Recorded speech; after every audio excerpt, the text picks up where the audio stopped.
His chest is touching the Kaaba and the holiest of holies in the haram of Allah, and yet he notices that he doesn't feel anything.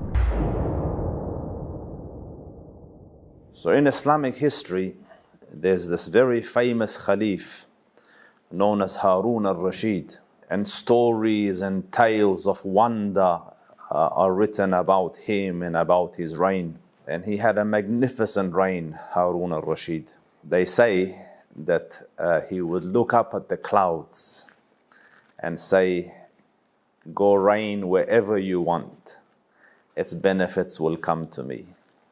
Meaning the vast majority of the earth is under my reign and my dominion. So you reign wherever, its benefits, its produce, its good will come to me. And subhanallah, just coincidentally, when Harun al-Rashid reached the precipice of death, when he knew death is imminent, he asked the people in the court, the people in the palace, to show me my grave. So they took him to the cemetery where he would be buried once he dies.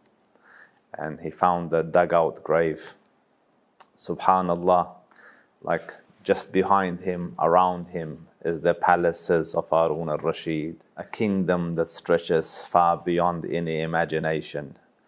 And now he will leave all of this and come and be buried in this little grave here. So he realized his smallness and the temporariness of the life here and the emptiness of the kingdom.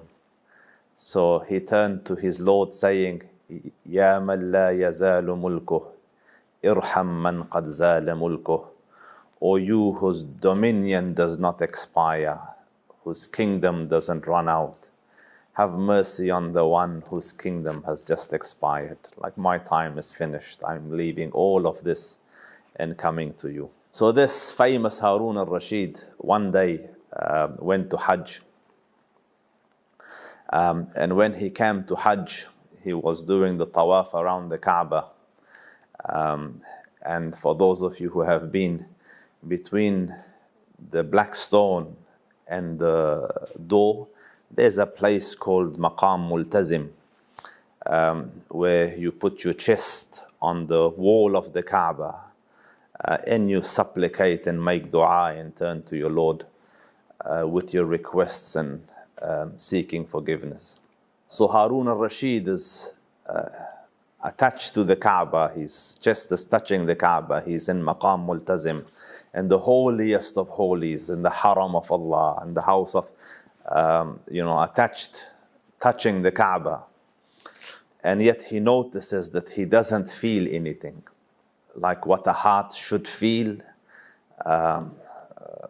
from connection, from proximity, from closeness to his Lord. He realized his heart isn't feeling it. And they were good people in the olden days, so cognizant of a heart, cognizant, aware that there's something wrong here.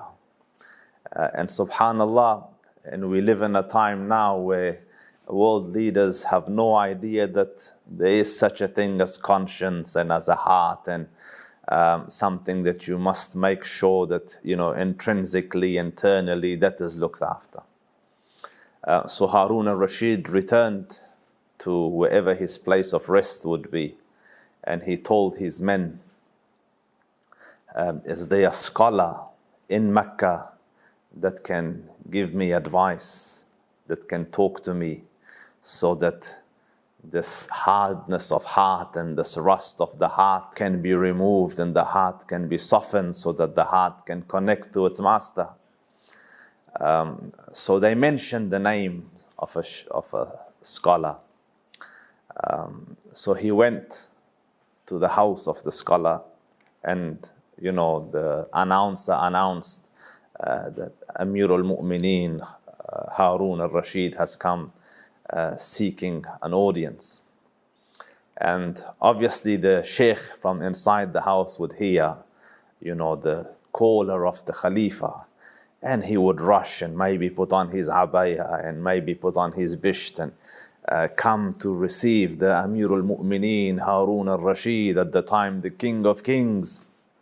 So he went with the first sheikh and talked to him, and the sheikh gave him some words of encouragement and advice. And Harun al-Rashid politely ended the meeting and walked out, and after a few steps told his men, this didn't make any effect on me, there's no change. Is there another sheikh, another doctor of the hearts?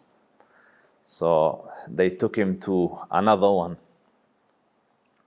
and he went there, and the caller called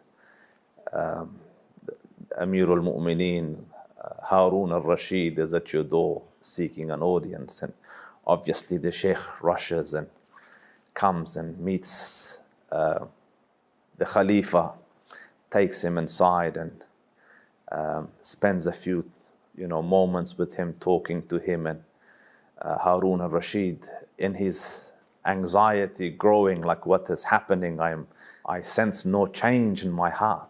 Spent some time with him, enough to meet the requirements of politeness, if you like, and then excused himself, and walking out told his person that, listen, this has not done much for me. Is there another scholar around? So finally they said, there's one here.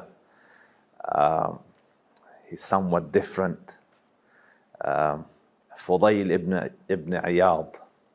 So he said, let's go to Fudayl, rahimahullah ta'ala. So they went to the door of Fudayl, and Fudayl used to spend a lot of time in the worship of Allah Rabbul Izzah and in seclusion. And he had a little lamp that would burn whilst he's worshipping. So the lamp is on, he's in his worship, in his quarters, in his house. So the caller calls, the Amir al-Mu'mineen has come seeking an audience. Beyond expectation comes the response of Fudayl. He goes, what do I have to do with Amir al-Mu'mineen? Like, what is there that I need from him or he needs from me? Like, there's what, So the caller says, trying to reference to Fudayl, the verse of the Quran, أطيعوا الله وأطيعوا الرسول وأولي الأمر منكم. Obey Allah and obey the Prophet and those in charge of your affairs, as in the leader of the believers. So citing the verse, like you're telling Fudayl, you owe obedience to the Khalifa by the dictate of heaven. So Fudayl said, I haven't finished from the obedience of Allah and His Prophet, and you're calling me to the obedience of this person. So anyway, reluctantly Fudayl came, but he turned his lamp off.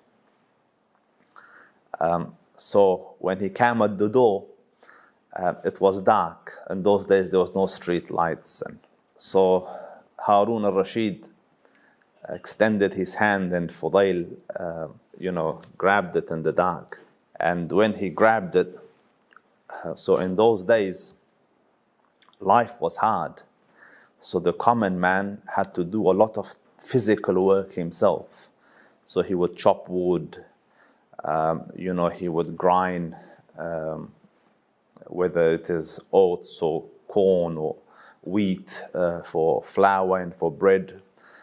He would handle animals as his horse or this or that. So the common hand was rough because of the amount of physical work a person used to do. And the hand of those who were affluent, who didn't need to touch anything for day-to-day chores, was considerably softer. If you touched their hand, you would notice a difference from the normal hands you're used to shaking, on the street, in the mosque and so on. So when he touched the hand of Harun al-Rashid, this is the hand of the Khalifa, who, physically has got very little demands on him to work. So very soft, very gentle. So he said, holding his hand, he goes, "Oh, Amir al-Mu'mineen, how delicate are your hands? How will they cope against the fire of Jahannam?" So Harun started to weep. And they say he fell down weeping. There's a couple of points to draw here. Number one, great people are always aware of the condition of their hearts. And the same way they try to make sure that physically they are functioning well, to meet their obligation of salah and worship and life and livelihood, they also have a similar or greater focus on their hearts. And they're aware that Allah Rabbul Izzah does not look at the external. He Azza wa Jal, as per the hadith of the Prophet sallallahu alaihi wasallam, looks at your hearts and at your deeds. So part of our focus must be the heart.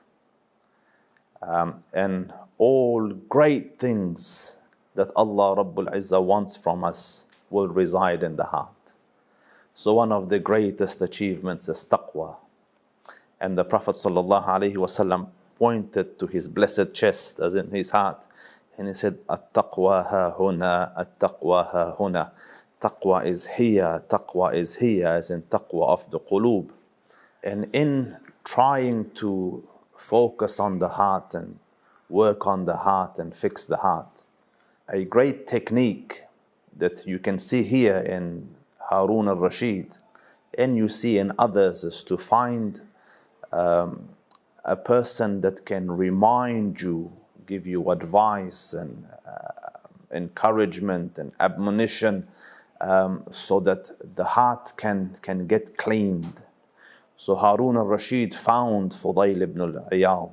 Me and you have access, walillahi alhamd, to millions of different shuyukh and ulama and scholars and du'at and Ahl al-Khair and Ahl al-Fadl. And part of our weekly, if not daily routine should be that we spend a few moments listening to reminders that affect our heart and pull it and guide it and motivate it and encourage it towards righteousness and encourage it towards its purity and its goodness. So Allah Rabbul Izzah has blessed us with a wonderful month, the month of Ramadan.